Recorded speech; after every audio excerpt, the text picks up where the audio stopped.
The vibes have been high on this Friday edition of HQ Spotlight. Fernando Mendoza, we are still on a ride from that incredible interview. We are actually going back out to Santa Clara because we are just about 48 hours or so away from Super Bowl 60 kicking off between the Patriots and the Seahawks. The final two teams standing. We also have two of our very best standing by out in Santa Clara.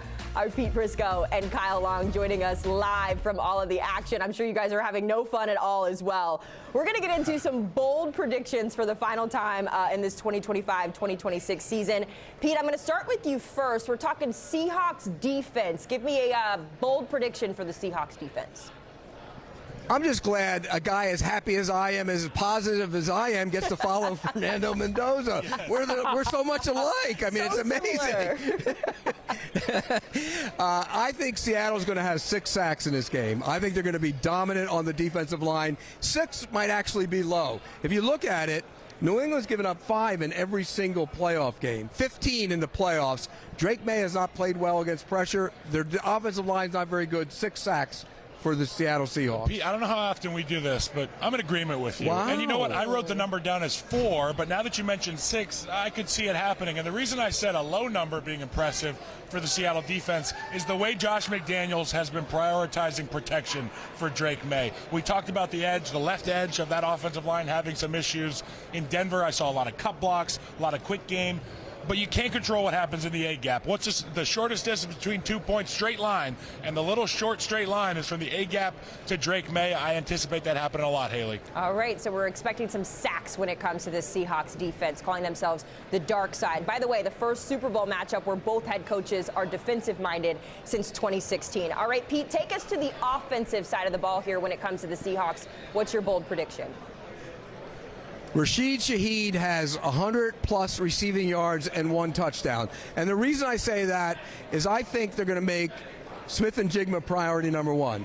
And when you do that, you give up some big plays down the field in the passing game. And I think Shaheed's speed could be a problem for the New England defense. So Shaheed, 100, at least 100 and 1 touchdown. That is a big-time X factor. When I think about teams that have a true number 1 receiver historically, I think about a guy like Tyreek Hill, Patrick Mahomes. There were other role guys that stepped up in huge ways. I think about Mecole Hardman and all those guys that came in to help out support that offense. For me, Haley, I think Sam Darnold, there is no question at the end of this football game that not only Sam Darnold's a really good quarterback, but that he outplayed Drake Maye in the Super Bowl. I think he hoists the Lombardi Trophy. I think he's been fantastic all season long. Okay, I'm with you. I think he's going to outplay. I think he's going to outplay him too. By the way, and Haley, as you know, for me to say that, that's saying something. That's saying a lot. We held you to the fire there when it came to Sam Darnold and your thoughts on him. So better than Drake Maye, the MVP runner-up, by the way. There. Okay, so we talked Sam Darnold. We have talked Rashid Shaheed. Let's go back to Drake Maye here, Pete, because we have talked about all season how he hasn't hit that 300-yard threshold. He's averaging about 258 yards a game. Give us your bold prediction when it comes to his passing statistics.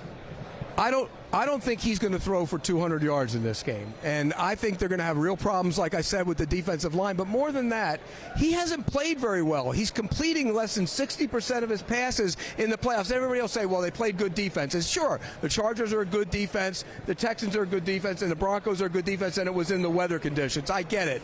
But if you're an MVP, 56% completion percentage is not good enough. And so I think he's going to struggle in this game. I'm going under 200 yards. And how healthy is he, Drake Maye? I mean, I watched him in Denver get pile drived, on the blizzard floor there at Mile High Stadium.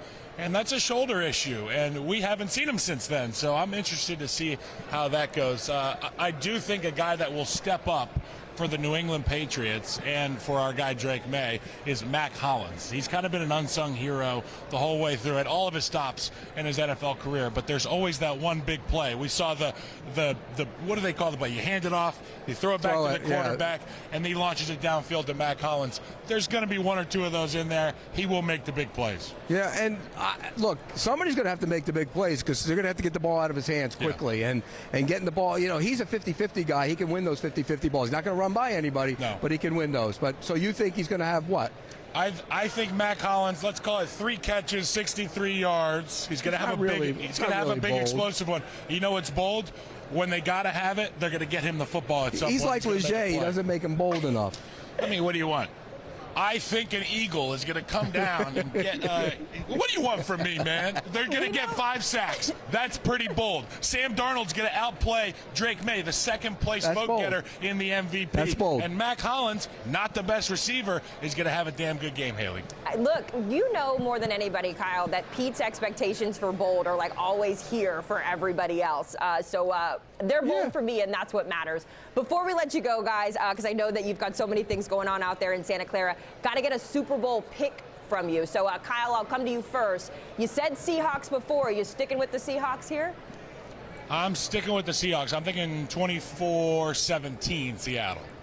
You think it's going to be closer than me? I think this is going to be. I think this is going to be a beatdown. I think Seattle's defense is going to dominate, and I think they're going to have problems moving the football. And in the end, a defensive player will be the MVP, and the Seattle Seahawks defense will be what we're talking about after the game. Doesn't get bolder than that. Our Kyle Long and Pete Prisco joining us from Super Bowl 60. Kyle, keep Pete in line, will ya? We got to get him back here safe I'll and try my sound in best. South Florida.